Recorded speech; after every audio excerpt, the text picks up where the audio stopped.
Buenos días, buenas tardes, buenas noches, profesor, y a las personas que vean este video. Somos de la Universidad Politécnica de Chiapas, de la carrera de Ingeniería Petrolera. En este caso, el equipo va a hablar sobre la pérdida de circulación de la materia de fluidos de perforación. Mi nombre es David Alfayet Gutiérrez Bartolomé. Y yo soy Daniel de Jesús Ruiz Aguilar. Mi nombre es Janer Abdel Borifaz Gómez y esperamos que este video sea de su agrado y les proporcione un amplio conocimiento.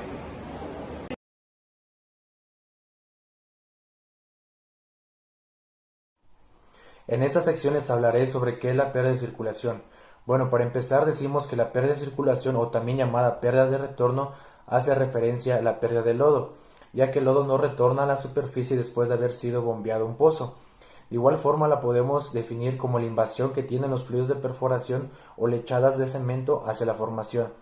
Dicha pérdida de circulación se produce cuando la barrena de perforación encuentra formaciones altamente permeables, formaciones no consolidadas o también porque puede encontrar fisuras, fracturas y cavernas, y todo ello provoca que el lodo de perforación fluya dentro del nuevo espacio disponible. Cabe mencionar que también la pérdida de circulación se produce cuando estamos haciendo una perforación sobre balance o sobrebalanceada, ya que esto implica riesgos y desafíos, pero si no se realiza de una manera correcta y cuidadosa, puede generar fracturas a la formación, de tal manera que el lodo de perforación fluya dentro de dichas fracturas, y es ahí donde recae el concepto de pérdida de circulación. Es importante mencionar que este problema es frecuentemente encontrado durante la perforación de pozos de petróleo y de gas. Después de haber mencionado lo anterior, podemos resumir que la pérdida de circulación se puede producir de una de dos maneras básicas. Por ejemplo, en primer lugar tenemos la pérdida por invasión o pérdida natural, como también se le conoce, que esto viene siendo la pérdida de lodo cuando atravesamos formaciones altamente permeables, formaciones no consolidadas o también porque llegamos a atravesar ya sea fisuras, fracturas y cavernas. Para una mayor perspectiva les puse a ustedes una imagen donde representa las secciones de pérdida de circulación, y cabe mencionar que cada sección está representada por una letra, la cual la letra A indica que son arenas no consolidadas y grava de alta permeabilidad. En la letra B indica que son zonas cavernosas y fisuradas en carbonatos, como lo es la caliza y la dolomita. En la letra C indica que son fracturas naturales, fallas y zonas de transición en carbonatos o lutitas duras. Y por último, en la letra D indica que son fracturas inducidas por el exceso de presión, que enseguida les explicaré sobre eso. La segunda manera de cómo producir una pérdida de circulación es debido a la fracturación, ya que la pérdida de lodo es causada por la fracturación hidráulica, que se produce por las presiones inducidas excesivas, que representa la sección de la letra D en la imagen anterior. Cabe mencionar que esto se da principalmente cuando causamos una fractura en la formación que estemos atravesando y que es generada por exceder el gradiente de fractura.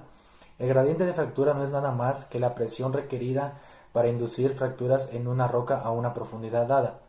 Como ejemplo de esta manera de pérdida de circulación podemos decir que es cuando estamos circulando lodo a alta presión, o también cuando hacemos el viaje completo de tubería a una alta velocidad, que viene siendo exactamente lo mismo que sacar y meter tubería a una alta velocidad. Dichas acciones provocan que se creen fracturas o fisuras y que el lodo de perforación fluya dentro de las fracturas creadas, provocando así una pérdida de circulación. En estas secciones hablaré sobre los grados de pérdidas de circulación. Para empezar les puedo decir que la pérdida de circulación del lodo o del fluido de perforación constituye un cierto peligro o un cierto riesgo durante las operaciones de perforación y cementación en los yacimientos que presentan una alta permeabilidad, como también en las zonas agotadas, en las formaciones débiles, en las formaciones fracturadas e incluso en las formaciones cavernosas. Por otra parte, se dice que la circulación puede deteriorarse incluso cuando las densidades de los fluidos se mantengan dentro de los márgenes de seguridad habituales. Es por ello que en este punto se determina que la pérdida de circulación en general se puede clasificar de la siguiente manera.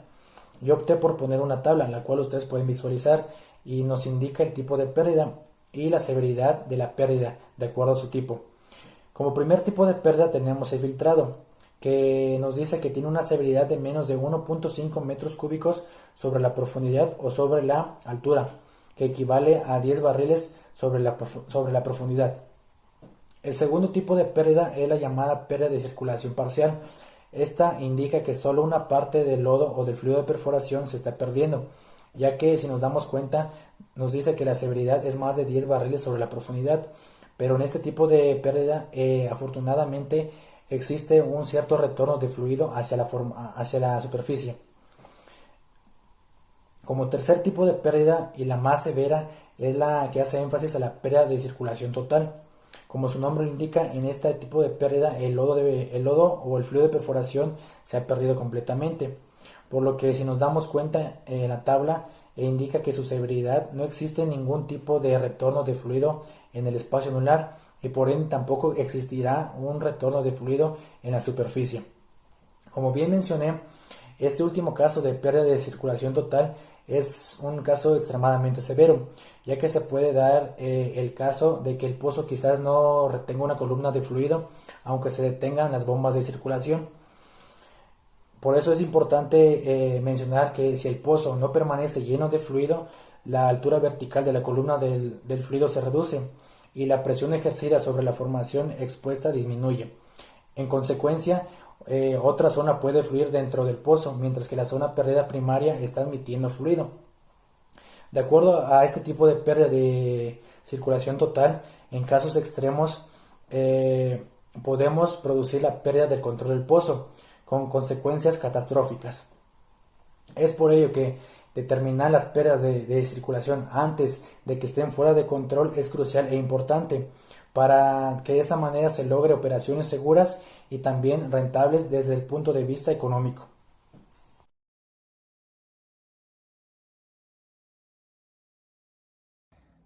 Bueno, ahora vamos a pasar a lo que serían los indicadores de pérdida de circulación. En primer lugar les voy a explicar lo que serían los indicadores durante la perforación. Un indicador es cuando tenemos un flujo reducido en la línea de retorno, también cuando tenemos un nivel más bajo en los tanques de lodo. Otro indicador también es cuando hay cambios en la presión de bomba y cuando tenemos menos fluido en el espacio anular y al parar las bombas. En segundo lugar tenemos los indicadores durante viajes, que estos indicadores son cuando el agujero toma más fluido al sacar la sarta y cuando hay menos desplazamiento de fluido al meter la sarta. En tercer lugar tenemos la importancia de la identificación rápida de estos indicadores, ya que estos ayudan a la prevención de complicaciones técnicas y a la reducción de riesgos operativos. Bueno, ahora voy a pasar a lo que sería la pérdida de circulación en formaciones no consolidadas. Las formaciones no consolidadas son los sedimentos con materiales sueltos que van desde las arcillas, arenas y gravas, y se caracterizan porque el agua subterránea fluye a través de los espacios entre los granos. Los indicadores de que hay una posible pérdida de circulación pueden ser la pérdida gradual y continua del fluido, los retornos parciales y también cuando observamos que el espacio anular se mantiene con bombas paradas, pero desciende al desahogar la presión, y cuando la pérdida aumenta al intentar reiniciar la circulación. Las consecuencias de perforar en estas formaciones son que pueden resultar en una pérdida significativa de la circulación de lodo. En la siguiente imagen pueden ver lo que sería pues una formación no consolidada. Ahora pasamos con los indicadores de pérdida de circulación en formaciones con fracturas naturales. Bueno, las fracturas naturales se forman debido a los procesos tectónicos y sedimentarios a los que fueron sometidos durante su génesis. Los indicadores de que hay una posible pérdida de circulación en una formación con fracturas naturales puede ser que la pérdida puede pasar de gradual a total y también puede ocurrir después de un cambio brusco de la perforación. Generalmente ocurre a profundidades medias y el problema se incrementa al intentar reiniciar la circulación. En esta siguiente imagen pueden ver lo que sería una zona fracturada o fallada. 3. Bueno, también tenemos las indicaciones de pérdida de circulación en formaciones cavernosas. Las formaciones cavernosas son estructuras geológicas subterráneas que presentan cavidades o huecos. Los indicadores de una pérdida de circulación en este tipo de formaciones son la pérdida repentina o total del fluido. También disminuye el peso sobre la sarta al perder el peso sobre la barrena, ya que disminuye la flotabilidad, y la barrena cae varios pies antes de encontrar de nuevo la formación. Al perforar en este tipo de formaciones también puede resultar en una pérdida total de lodo y resulta muy costoso. Aquí en esta imagen podemos ver lo que sería una formación con zonas cavernosas. Por último tenemos los indicadores de pérdida de circulación en las fracturas inducidas. ¿Qué son las fracturas inducidas? Las fracturas inducidas se refieren a las grietas o fisuras creadas deliberadamente en las rocas superficiales mediante procesos de estimulación como son la fractura hidráulica o el fracking. Estas pérdidas de circulación en estas formaciones suceden frecuentemente, suceden en formaciones de lutitas y a cualquier profundidad, pero la fractura ocurre principalmente por debajo de la zapata y generalmente se fractura al intentar romper la circulación con alta presión después de un viaje de tubería. En esta imagen podemos ver lo que es una formación fracturada y cómo el fluido pues está entrando en las grietas. Bueno, ahora vamos a pasar a lo que sería la localización de la zona de pérdida. En primer lugar tenemos el primer desafío, en la identificación de esas zonas, ya que la mayoría de los casos de la pérdida de circulación, los datos de los registros no están disponibles para un análisis completo y detallado, y el diseño de los tratamientos para este tipo de pérdida de circulación se basa en el método de diagnóstico, debido a la falta de registros o tiempo para el análisis exhaustivo. En segundo lugar, tenemos las causas del fracaso del tratamiento. Esto sucede porque no se identifica la zona de pérdida con precisión, y esto es fundamental para el éxito del tratamiento, pero también la falta de información detallada puede contribuir al fracaso de este mismo. Bueno, en la imagen que se muestra podemos ver un ejemplo de una zona de pérdida potencial, debido a que la zona soporta una menor densidad de lodo. Ahí podemos ver que son 12 galones que soporta desde la superficie y cómo en esa zona baja a 10. Este tipo de zonas se conocen como zonas ladronas. En tercer lugar está la importancia que tiene la información precisa, ya que esta es crucial para definir el problema de pérdida, y esta facilita la elección adecuada del sellado deformable, viscoso y cohesivo, que por sus siglas se conoce como DVC, y su colocación en el pozo, así como la vía de pérdida en la formación. Bueno, en cuarto lugar tenemos la importancia de restablecer la circulación rápidamente. Bueno, esto es muy importante, ya que la pérdida de circulación aumenta mucho el costo del lodo y puede causar problemas adicionales en el pozo, generando costos operativos adicionales. La identificación precisa de estas zonas de pérdida es esencial para el éxito de la estrategia de los tratamientos. En tercer lugar está la importancia que tiene la información precisa, ya que esta es crucial para definir el problema de pérdida, y esta facilita la selección adecuada del sellador deformable, viscoso y cohesivo, que por sus siglas se le conoce como DVC, y su colocación en el pozo, así como la vía de pérdida en la formación. Este sellador es conocido porque es el que se coloca en donde hay zonas de pérdida de circulación. Bueno, en cuarto lugar tenemos la importancia de restablecer la circulación rápidamente. ¿Por qué es muy importante restablecerla rápidamente? Bueno, es muy importante porque esta pérdida de circulación aumenta mucho el costo del lodo y puede aumentar y causar problemas adicionales en el pozo, generando costos operativos adicionales. La identificación precisa de las zonas de pérdida es esencial para el éxito de las estrategias del tratamiento. En sexto lugar tenemos la experiencia de campo, ya que esto nos ayuda en la localización, ya que podemos hacer una revisión de antecedentes de pozos vecinos y un monitoreo del nivel de lodo durante la perforación. Por último está la localización de la zona de pérdida, que en la mayoría de los casos no ocurre en el fondo del pozo como la mayoría pensaría, ya que esta se ha determinado que más de la mitad de las pérdidas de circulación ocurren justo debajo de la última zapata de la tubería de revestimiento. Bueno, luego tenemos los factores clave en la localización de la zona de pérdida de circulación. Estos datos nos pueden ayudar a verificar y a calibrar las características obtenidas a partir del análisis del registro. Los factores a tomar en cuenta son los siguientes: profundidad de la última zapata de la tubería, el tipo de... No veo esto, sí. Luego tenemos los factores clave en la localización de las zonas de pérdida de circulación. Estos datos nos pueden ayudar a verificar y a calibrar las características obtenidas a partir del análisis del registro. Los factores a tomar en cuenta son los siguientes: la profundidad de la última zapata de la tubería, la zona de pérdida y la zona de afluencia, el tipo y densidad del fluido del pozo, los gastos de pérdida de todo el lodo intermitentes y continuos. Contra los datos de presión durante la perforación, también hay que tener en cuenta los tamaños de tubería de revestimiento, la tubería de perforación y del agujero. También son importantes los antecedentes de otros tratamientos, así como las características de la formación en zonas débiles y la detección de fluido cruzado y tipo de fluido que se desplaza. Ahora pasaremos a los métodos para localizar los puntos de pérdida de circulación. Bueno, en primer lugar tenemos el estudio de la ubicación de la zona de pérdida. Este estudio utiliza un pequeño girador con un cable monofilar en el pozo, en donde el rotor gira si hay un movimiento horizontal del lodo, y registrar la velocidad del rotor en una gráfica. Una de las desventajas de este método es que requiere una pérdida deliberada de grandes volúmenes de lodo y no es eficaz en cuanto hay materiales de punteo en el lodo. En segundo lugar está el estudio de temperaturas. Este estudio es dependiente de un termómetro superficial y este mide la diferencia entre la temperatura del lodo y la temperatura de la formación. y después realiza 2 estudios para establecer el gradiente de temperatura del pozo y detectar las discrepacidades después de agregar un nuevo lodo frío.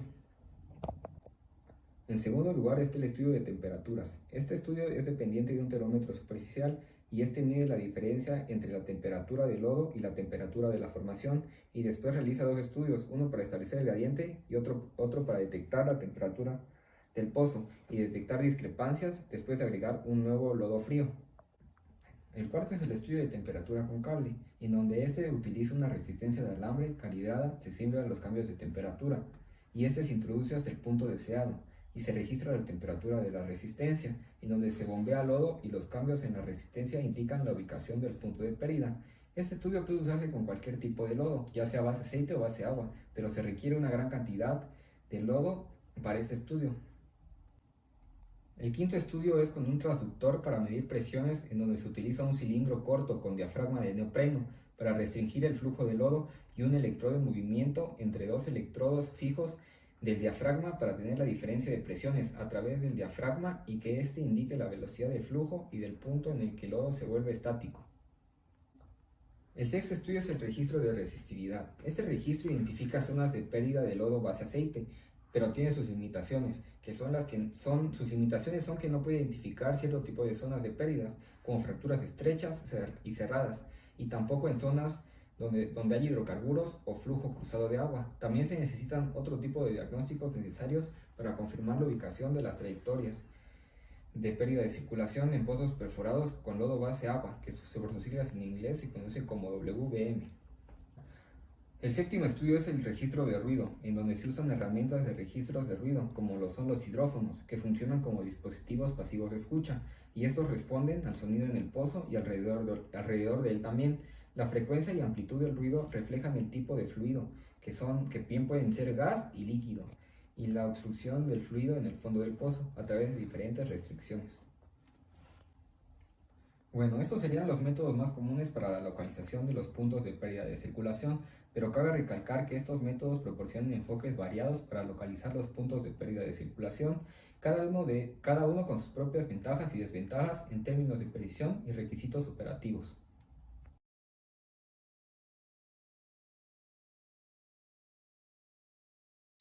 En lo que avanza de la presentación, ahora vamos a hablar un poco sobre los factores que originan el hecho de que haya pérdida de circulación en nuestro pozo. Recordemos que estamos tratando con una sucesión geológica, estamos tratando sobre la superficie de la Tierra, por lo tanto va a depender mucho el hecho de que tengamos pérdida de circulación, el tipo de formación el cual estamos tratando. En este caso, dependiendo de la formación que tengamos, es el tipo de pérdida que vamos a tener. O bueno, vamos a tomar como base de que tenemos una superficie y en este caso por el tipo de superficie es por el que posiblemente haya factores externos o internos en el pozo que puedan originar o derivar a nuestra pérdida de circulación. En este caso vamos a hablar de 4 categorías de lo que hay en pérdida de circulación.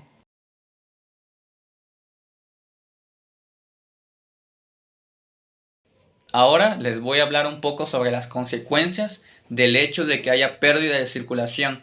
Cuando ocurre la pérdida de circulación, los fluidos de perforación se pierden a través de la formación, en lugar de regresar a la superficie para su recirculación en el pozo. En secuencia, a veces esta se conoce como pérdida de retorno, y creo que esto ya lo saben, pero lo queremos recapitular, o una retroalimentación para saber las consecuencias que tienen esto. Cuando el volumen de la pérdida no es grande y retorna parcialmente a la operación de perforación, puede continuar sin evitar perder tiempo, ya que el tiempo es indispensable en un trabajo de perforación. El tiempo del equipo generalmente es muy costoso y sufrir una pérdida de fluidos de perforación es evidente, pero es aceptable. O sea que se puede perder fluido hasta cierto punto, o a un volumen no tan considerable, porque recordemos que no podemos parar el trabajo de perforación por cualquier pérdida. La pérdida sí o sí se va a ejercer, sí o sí va a pasar en un trabajo de perforación, pero tenemos que tomar en cuenta que tiene que ser hasta cierto punto. No podemos dejar que se pierda todo el fluido, ni tampoco pararlo porque haya una pérdida mínima. Sin embargo, esto puede ser no siempre el caso. Cuando el volumen de pérdida es demasiado grande, cuando no regresa y el volumen de nuestro tanque de lodo pues ya se bajó demasiado, las operaciones de perforación se tienen que detener sí o sí y no pueden reanudarse hasta que la pérdida de circulación haya sido detenida.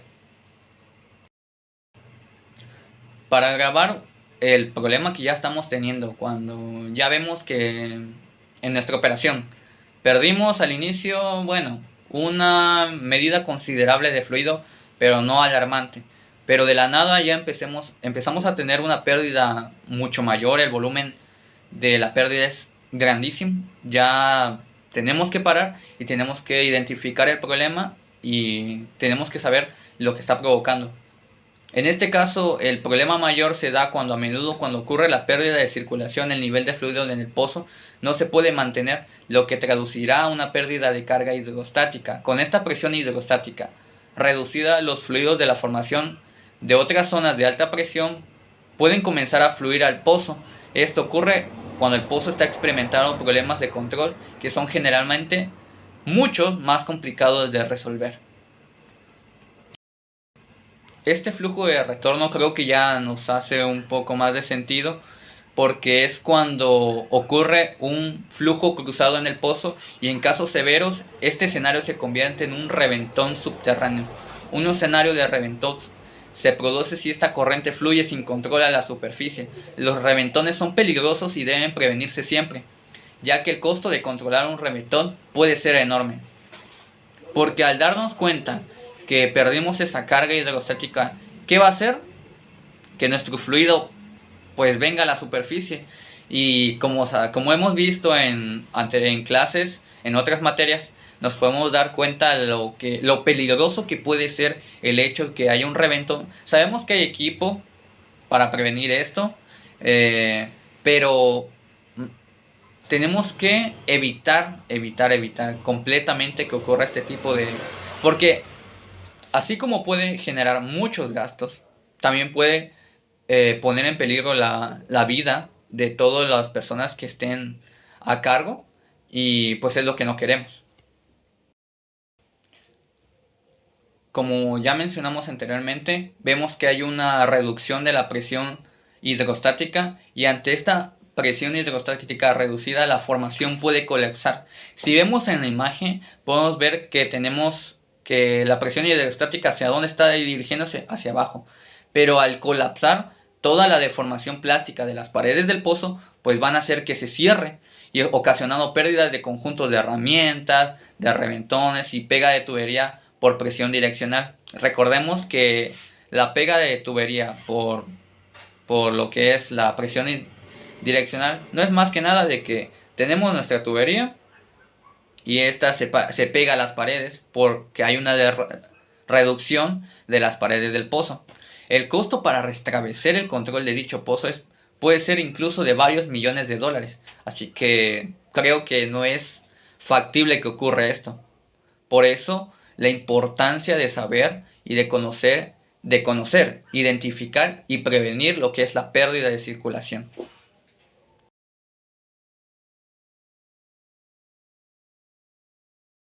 En esta sección les hablaré sobre las medidas preventivas. Dichas medidas preventivas nos ayudarán a minimizar o a impedir la pérdida de circulación. Como primer punto o como primera medida preventiva, tenemos que colocar la tubería de revestimiento en una zona apropiada, de tal manera que el gradiente de fractura de la formación en la zapata de cementación de la tubería de revestimiento sea apta y nos ayude a soportar el cabezal hidrostático de los lodos más pesados que son requeridos para balancear las presiones en las formaciones subyacentes. Aquí hago un pequeño paréntesis. El cabezal hidrostático en ingeniería petrolera es un componente que se utiliza en la perforación de pozos petroleros, ya que su función principal es proporcionar un sello hermético alrededor de las artas de perforación. Esto sirve para que evitemos que los fluidos del pozo salgan y para controlar las presiones durante las operaciones de perforación. La segunda medida preventiva es minimizar las presiones de fondo. ¿Pero en qué sentido? Bueno, les explico. El movimiento de la tubería no debería exceder las velocidades críticas durante los viajes.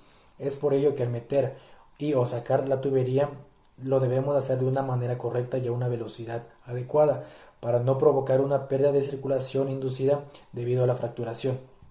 En este mismo punto es importante mencionar que una tasa de penetración o ritmo de penetración, que se conoce por las siglas ROP, muy alta aumenta la carga de los recortes en el espacio anular, produciendo así un aumento de la densidad equivalente de circulación, que al igual se conoce por las siglas SD, de tal manera que será más probable que cualquier otro aumento brusco de la presión en las conexiones cause la fracturación. Por esto es importante controlar la tasa de penetración y circular antes de realizar conexiones, cuando la densidad equivalente de circulación se aproxima a la presión de fractura. La tercera medida preventiva nos indica que debemos usar suficientes portamechas, o también llamado dry collar, ya que esto nos ayudará a mantener el punto neutro en el conjunto de fondo, que es el VHA. De igual manera nos ayudará a minimizar el golpeteo de la columna de perforación, ya que dicho golpeteo puede que genere fracturas o fisuras, de tal manera que el lodo de perforación fluya dentro de ese nuevo espacio disponible creado por las fracturas, generando así una pérdida de circulación, cosa que no queremos. La cuarta medida preventiva nos dice que debemos de lavar y ensanchar con cuidado a través de los puentes, ya que si no lavamos correctamente, los recortes se pueden acumular y a la hora de ensanchar podemos provocar una cierta presión entre la pared del pozo y los recortes, provocando así que se creen las fisuras, de tal manera que el lodo fluya en esas fisuras y volvamos a provocar una pérdida de circulación. Como quinta medida preventiva, nos dice que debemos evitar los amagos si es posible. Se dice que la posibilidad y la severidad de que un amago pueda ser minimizado se debe mediante la investigación, la planificación del pozo y la ejecución apropiada de las operaciones. Como sexta medida, nos habla sobre controlar las propiedades del pozo dentro de los rangos apropiados, ya que si no controlamos las propiedades del pozo, por ejemplo, si excedemos el peso del lodo, podemos provocar la pérdida de circulación y posteriormente el llenado de fisuras en una de las rocas, provocando una pérdida de circulación. Es importante mencionar que la selección correcta del tamaño de los materiales puenteantes ayuda a reducir y a eliminar las pérdidas de lodo en las formaciones porosas. Es por eso que la selección de estos agentes puenteantes depende de las características de la formación. A manera de resumen, queremos que queden bien cimentados los conocimientos y conceptos de lo que es la pérdida de circulación y esperamos que este video nos ayude a reforzar no solo en la materia, sino en el campo laboral. Gracias.